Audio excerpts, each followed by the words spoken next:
Непрецизно бил напишан вториот дел од писмото кое Министерството за надворешни работи го упатило минатата недела до Министерството за култура како инвеститор на споменичниот комплекс Мајка Тереза.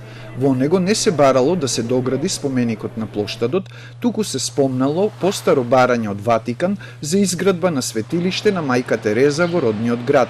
Ваков одговор добила министерката за култура Ирена Стефоска од министерот за надворешни работи Бујар Османи при вчерашниот телефонски разговор. Станува збор за недоразбирање во вториот дел на писмото. Значи, не е прецизно срочено писмото, односно, не станува збор за спомен за меморијалниот дом Мајка Тереза на плоштадот, туку тоа е некое постаро барање на Светата столица за некој вид на светилиште во нашиот град. Така ми објасни и мојот колега. Иако го побаравме писмото со појаснување околу ситуацијата, од Министерството за надворешни работи не добивме одговор. Писмото е испратено и до град Скопје. Оттаму велат дека се уште не го добиле, но се настав дека на споменикот кој е дивоградба не му е местото на плоштадот.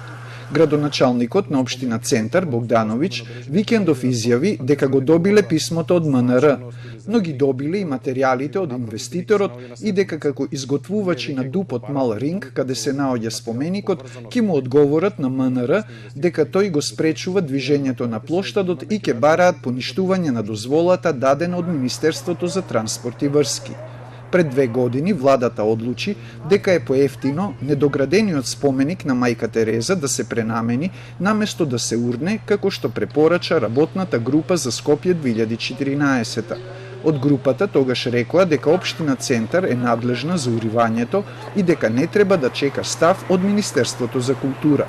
Предходно владата испрати мислење до општина Центар во ревидираниот ДУП Мал Ринг да се избришат маркичките за споменикот на Мајка Тереза и за Порта Македонија, но нејасно кажа дека не бара да се урнат, туку да се усогласи ДУПот со мислењето на работната група.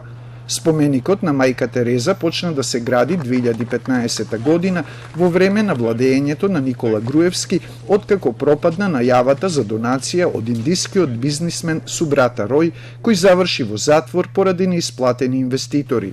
Договорот за изградба беше 5,5 милиони евра.